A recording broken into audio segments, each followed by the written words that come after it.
చాలా విన్నాము హిందూ వాహిని ద్వారా థ్యాంక్ అండ్ ఆర్ఎస్ఎస్ ద్వారా. సో అందుకోసం పిలిపించాము. you. అయితే ఈ రోజు నేను ఒక యాంకర్ గా కాకుండా మీ ముందర ఒక చిన్న పిల్లాడిలాగా స్టూడెంట్ గా నా క్వశ్చన్స్ ఉంటాయి. నాకు సంబంధించిన ఇప్పుడు నాకే కాదు బయట చాలా మందికి కొన్ని డౌట్లు ఉంటాయి. ఆ డౌట్లని నేను ఈ రోజు క్లారిటీ చేసుకుంటాను. షూర్ గా చెప్పండి.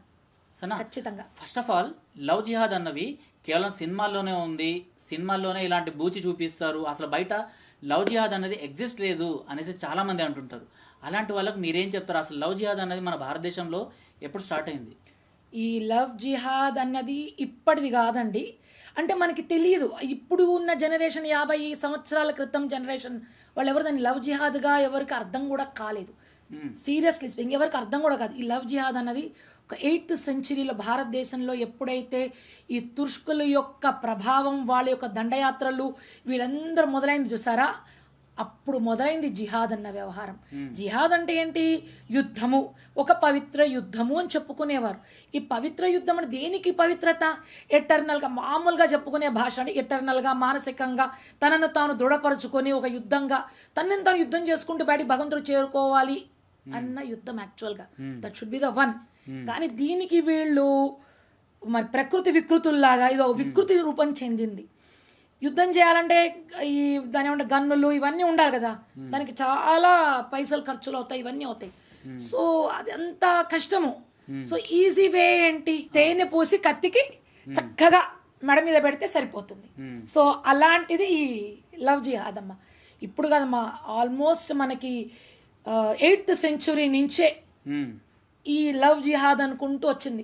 మనము సినిమాలో చెప్పుకుంటాము, రాణి పద్మావతి ఆవిడ జోహార్ చేశారు, అవునా? ఎవరో ఒక ముస్లిం ఆయన. కనీసం ఇప్పుడు జనాలలో ఎట్లా ఉంటుందంటే కేవలం రాణి పద్మావతి మోహన్ చూపించడానికి ఇది ఎందుకు ఒప్పుకోలేదు, దానికి ఆవిడ జోహార్ చేయాల్సిన అవసరం ఏంటి? అలాగే ఔరంగజేబు ఎంతమంది ఆడవాళ్ళని, అలాగే అక్బర్ ఎంతమంది ఆడవాళ్ళని, ఇవన్నీ లవ్ జిహాద్. ఇవన్నీ మన హిస్టరీలో కానీ మనకి ఎక్కడా కనబడదు, ఎవరు చెప్పరు. మనం చదువుకున్న సబ్జెక్ట్లో, నేను చదువుకున్న హిస్టరీ సబ్జెక్ట్లో కూడా, మేము ఇంటర్మీడియట్ స్కూళ్ళల్లో చదువుకున్న కేవీ స్కూల్ చదువుకున్నాను, ఎక్కడా లేదు మనకిది. ఎక్కడా చెప్పరు. లవ్ జిహాద్ అన్న పదం వాడరు. మనకి ఎంతసేపు హిస్టరీలోని ఒకటి చిన్నది చెప్తారు. ఏమని చెప్తారంటే ఛత్రపతి శివాజీ ఉండారు, కొండ ఎలుక అని చెప్పేవారు ఛత్రపతి శివాజీని. అట్లానే బ్రిటిషర్స్ వచ్చి పోరాడారు, గాంధీ గారు ఏదైనా చేశారు, ఇంతే. కానీ మనం ముఘలుల చరిత్ర చదువుతాము, కులీ కుతుబ్ షా చరిత్ర చదువుతాము, వాళ్ళ గొప్పతనము, ఆయన పేరేమిటి, టిప్పు సుల్తాన్ వాళ్ళ నాన్న హైదర్ అలీ గురించి చదువుతాము, టిప్పు సుల్తాన్ ఇంతమంది గురించి చదువుతాం. కానీ మన భారతదేశంలో ఎంతో మంది ఆడవాళ్ళు, ఎంతో మంది అలా ఆ లవ్ జిహాద్ బారిన పడే వాళ్ళు ఎంతో మంది ఉన్నారు.